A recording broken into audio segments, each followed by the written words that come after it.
ஆண்டவர் ரட்சகருமாகிய இயேசு கிறிஸ்துவின் இனிய நாமத்தினால் உங்களுக்கு என்னுடைய அன்பின் வாழ்த்துக்கள். இந்த காலை வேளையில் தியானிக்க முடியாத தெரிந்து கொள்ளப்பட்ட வேத பகுதி அது 1 பேதுரு 2 அதிகாரம் 24 வசனம். 1 Peter chapter 2 verse 24. நம் பாவங்களுக்கு செத்து நீதிக்கு பிழைத்திருக்கும்படி அவர்தாமே தமது சரீரத்திலே நம்முடைய பாவங்களை சிலுவையில் மேல் சுமந்தார். அவருடைய தழும்புகளால் குணமானீர்கள்.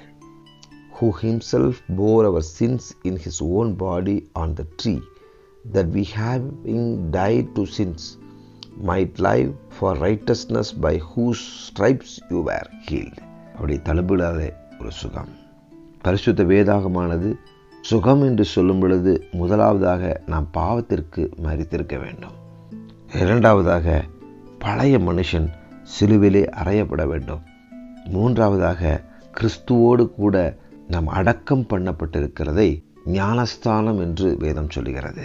நான்காவதாக அவருடைய மரணத்தின் சாயலில் நாம் இணைக்கப்பட்டவர்களானால் அவர் உயிர்த்தெழுதலின் சாயலில் இணைக்கப்பட்டிருக்கிறோம்.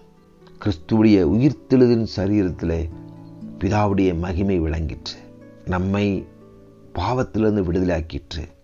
அவருடைய இரண்டாவது வருகை நம்மை பரிசுத்தத்துக்கு நேராக எடுத்துச் செல்லும். ஒரே ஒரு முறை கிறிஸ்து நமக்காக மரித்து உயிர்த்தெழுந்த தேவன் இன்றைக்கு வேத வார்த்தையாய் பரிசுத்த ஆவியானவராய் நமக்குள் ஜீவிக்கிறபடினால இனி இந்த சரீரத்திலே எனக்குள்ளே பாவம் ஆளுகை செய்யாதபடிக்கு வேத வசனத்தை பிடித்து கொண்டு நடக்கிறேன். ஒருவேளை பாவத்துக்குள்ளாக நீங்கள் போக வேண்டிய சூழ்நிலை வந்தால் அந்த இடத்தில் நிற்காதபடிக்கு ஓடிவிடுங்கள். தனிமையை விரும்பாதீர்கள். குடும்பத்தோடு அதிக நேரம் செலவு செய்யுங்கள். தேவ சமூகத்தில் அதிக நேரம் காத்திருங்கள். பரிசுத்த ஆவியிலே நிறைந்திருங்கள். அந்நிய பாஷை பேசி தேவ பிரசன்னத்தை கொண்டு வாருங்கள். கர்த்தர் உங்களையும் உங்கள் குடும்பத்தையும் உங்களுக்கு கொடுக்கப்பட்ட ஊழியத்தையும் பாதுகாப்பாராக. தேங்க்யூ. God bless you.